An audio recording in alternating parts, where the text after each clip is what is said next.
నమస్తే, నేను సిరి. రామ్ చరణ్ గారి కొత్త సినిమా పెద్ది ఫస్ట్ లుక్ అయితే రిలీజ్ అయింది. సో దీంతోనైతే చాలా వరకు ట్రోలింగ్స్ కూడా స్టార్ట్ అయిపోయాయి.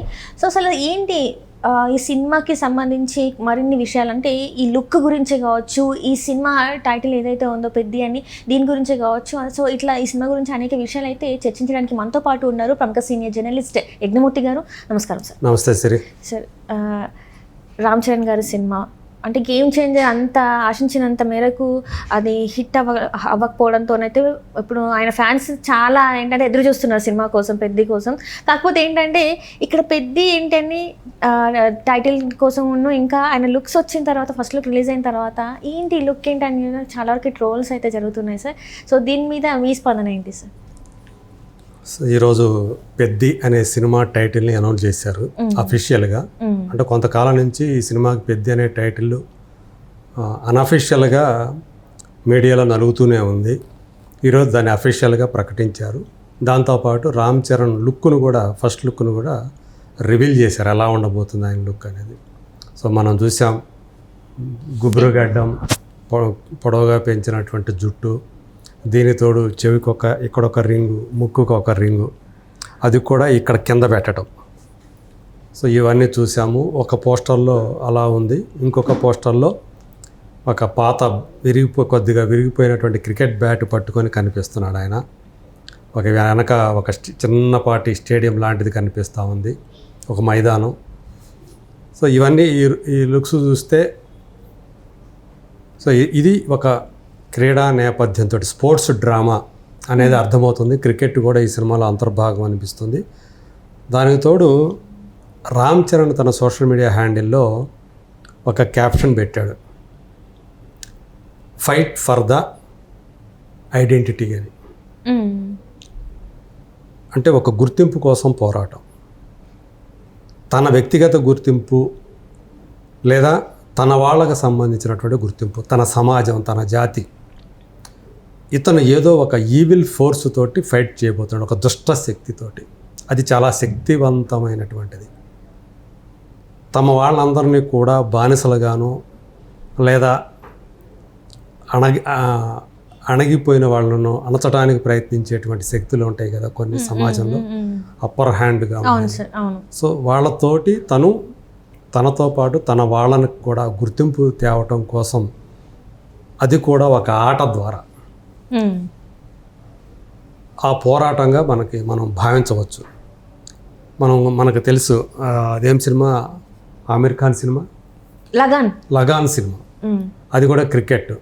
అక్కడ తమ ప్రాంతాన్ని, అంటే తమ ఒక మైదానాన్ని, ఒక ఆడుకునే ప్రాంతము అనుకోండి, దాన్ని మళ్ళీ దక్కించుకోవాలంటే బ్రిటిష్ వాళ్ళతోటి క్రికెట్ ఆడి నెగ్గాలి. అక్కడ కూడా అది వాళ్ళకి అస్తిత్వ సమస్య. తమ ప్రాంతం కోసం, తమ స్థలం కోసం పోరాటం అది.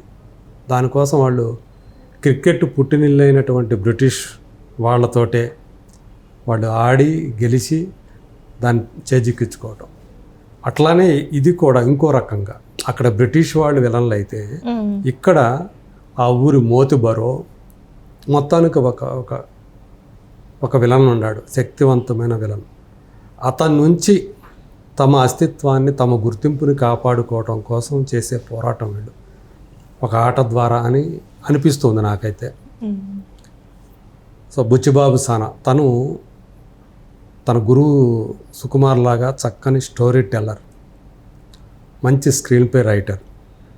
తన తొలి సినిమా ఉప్పెన్తోనే మనకు అది తెలిసింది. ఆ సినిమా వచ్చి 4 ఏళ్ళు అయిపోయింది, 2021లో వచ్చింది ఉప్పెన. ఇప్పుడు 4 సంవత్సరాల తర్వాత ఆయన తన రెండో సినిమాని చేస్తూ ఉన్నాడు.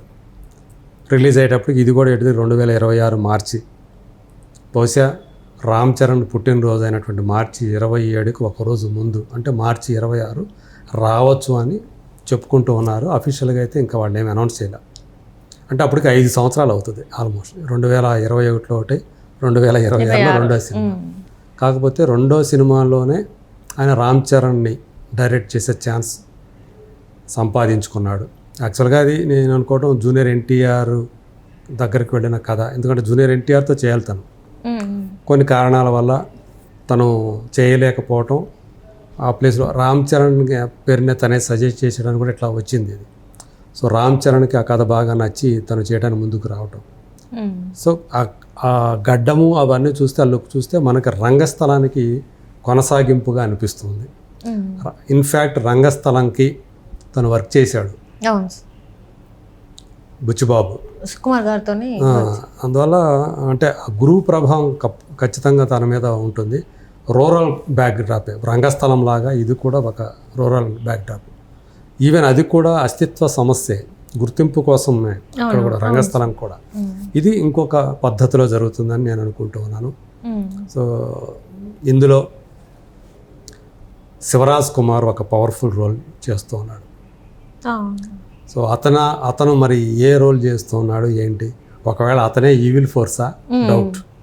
జగవత్ బాబు ఉన్నాడు, అతను ఈవిల్ ఫోర్సా డౌట్. దివ్యేందు శర్మ అని ఉన్నాడు, మిర్జాపూర్ అనే వెబ్ సిరీస్ తోటి బాగా పాపులర్.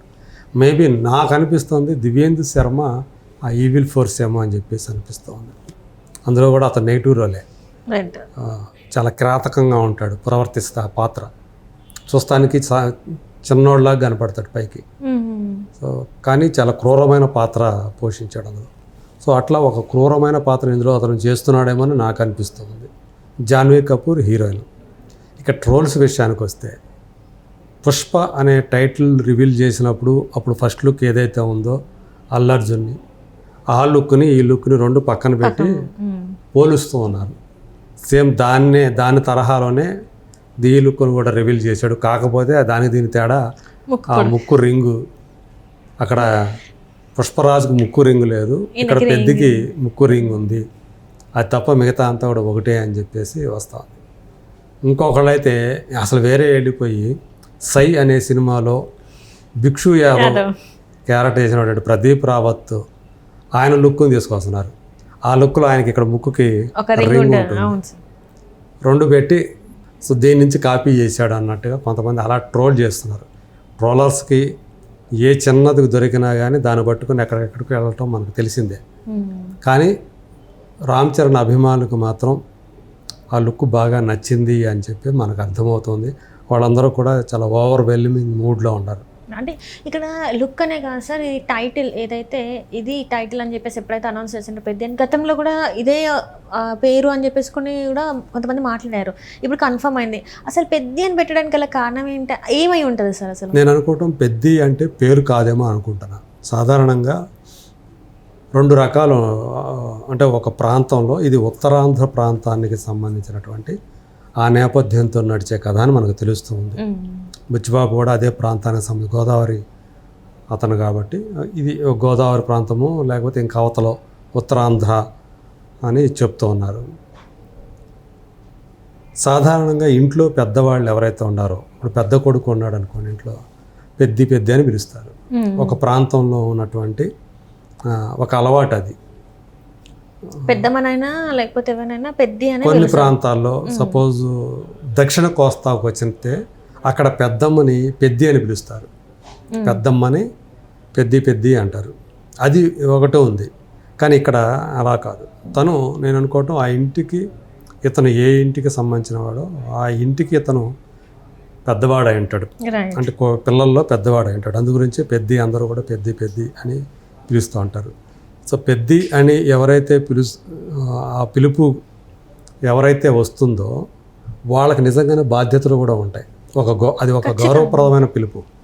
సో తను ఎల్డర్ బ్రదర్ లాగా మొత్తం అంతా కూడా ఇంటి పెద్ద కొడుకు ఎలాంటి బాధ్యత తీసుకోవాలి ఏంటి అని అన్ని బాధ్యతలు కూడా తను తీసుకొని, తల్లిదండ్రులకు సంబంధించిన బాధ్యత తీసుకొని, తోబుట్టువుల బాధ్యత తీసుకొని అతను ఆ ఇంటిని చక్కదిద్దేటువంటి ఒక యువకుడుగా నేను అనుకుంటూ ఉన్నాను. అలాంటి క్యారెక్టర్లో ఇతను కనిపించబోతున్నాడు. అందుగురించే పెద్ది అనే టైటిల్ చేశాడని.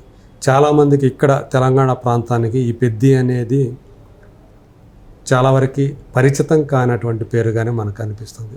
నాకు తెలిసి తెలంగాణ నేను వెళ్ళా పెద్ది అని ఎవరిని పిలవటం అని నేను దక్షిణ కోస్తా ప్రాంతానికి సంబంధించిన వాడిని కాబట్టి నాకు తెలుసు.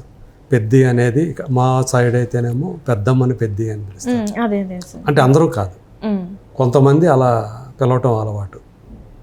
సో అట్లాగే ఉత్తరాంధ్రలో అటువైపు వచ్చేవాడికి పెద్ద కుర్రవాడిని పెద్దవాడిని పెద్ది అని పిలుస్తారు. సో అందు గురించే ఇతను అలాంటి పెద్దవాడు అని చెప్పి మనం అనుకోవచ్చు. అంటే కుటుంబంలోనే కాకుండా ఏదైతే అనగారిన వర్గం ఉందో వాళ్ళందరూ వీళ్ళని ఒక పెద్దోడు లాగా ఎంచుకుని అందుకని ఆయన పెద్ది అని కూడా పిలిచే అవకాశాలు ఉండే. అంటే ఇప్పుడు ఇంటి పెద్దే కాదు, అతను ఇంటికి ఇప్పుడు పెద్దే కాదు. సో అతను నాయకత్వ లక్షణాలు కలిగిన వాడు. చిన్నప్పటి నుంచి కూడా తన సమాజం ఏదైతే ఉందో ఆ సమాజం అందరి చేత కూడా ఒక గౌరవంగా పిలిపించుకునేవాడు, ఆ గౌరవాన్ని పొందేవాడు. సో తన సమాజానికి కూడా అతను పెద్దవాడిగా ఎలా బాధ్యత తీసుకున్నాడు, తన సమాజాన్ని తన జాతిని ఆ గుర్తింపు సాధించడం కోసం తన జాతికి అతను ఏం చేశాడు. సో ఆ పెద్ది అనే మాటకి అంత అర్థం ఉంది. సో కేవలం తన ఇల్లే కాదు, తన ఊరి వాళ్ళో లేకపోతే తన సమాజమో తన జాతో అతన్ని పెద్దిగా స్వీకరించింది, సో ఆమోదించింది. సో దానికి తగ్గట్టుగా అతను ఏం చేసి ఆ గౌరవాన్ని తన ఐడెంటిటీ ఆ గుర్తింపుని సాధించి పెట్టాడు తన వాళ్ళకి అనేది ఈ సినిమా కథ యొక్క ప్రధానమైన అంశం అని చెప్పేసి నేను అనుకుంటూ ఉన్నాను. నాకు తెలిసిన సోర్సెస్ కూడా అదే చెప్తా ఉన్నాయి. సో అలా ఈ ట్రోలింగ్ అనేది ఉంటూనే ఉంటుంది. కొంతమంది పెద్ది అంటే కూడా దాన్ని జెండర్తో పోల్చి కూడా మాట్లాడుతూ ఉన్నారు. అదే మనం చెప్పాం కదా. సో అలా కొంతమంది ఎద్దేవా చేసేవాళ్ళు ఉంటారు. ఈ ట్రోల్ చేసే వాళ్ళకి అదే పని కదా. సో అదొకటి. తర్వాత లుక్ ఏదైతే ఉందో దాని గురించి కూడా మనకి మనిషి అనేవాడు మనిషే, ఎక్కడ వెళ్ళినా కానీ అలాంటి మనుషులు ఉంటారు. మళ్ళీ దాన్ని తీసుకెళ్ళి మళ్ళీ ఇంకొకరితో పోల్చి అదిలాగా ఉంది ఇదిలాగా ఉంది అంటే అలా ఉండకుండా ఎలా ఉంటుంది. ఇప్పుడు ఇద్దరు మగవాళ్ళు పక్కన ఉంటే ఇద్దరికి ఏం పెట్టకుండా ఉంటే ఇద్దరు ఒకే రకంగా అనిపించవచ్చు, గడ్డలు లేకపోతే. మేబీ ఉంటే ఆ ఫీచర్స్ ఏమైనా డిఫరెన్స్ ఉండొచ్చేమో. అలాగే ఇప్పుడు ఇద్దరు గుబురు గడ్డలు వేసుకొని పక్క నిలబడితే ఉంటే ఇద్దరు ఒకే రకంగా ఉన్నారంటే ఎట్లా ఉంటుంది. అంతే, అది కూడా మనుషులే కదా. అంటే ఏదైతే అది లుక్ చూసిన తర్వాత చాలా వరకు దాన్నే ఎక్కువ మళ్ళీ అక్కడికి వెళ్ళిపోతున్నారు సార్. అందరు కూడా ఏంటంటే పుష్ప దగ్గరికి వెళ్ళిపోతున్నారు కానీ దీన్ని కొత్తగా చూడట్లేదు. పుష్పని కూడా ట్రోల్ చేసిన వాళ్ళు ఉన్నారు, పుష్ప లుక్ను కూడా ట్రోల్ చేసిన వాళ్ళు గతంలో.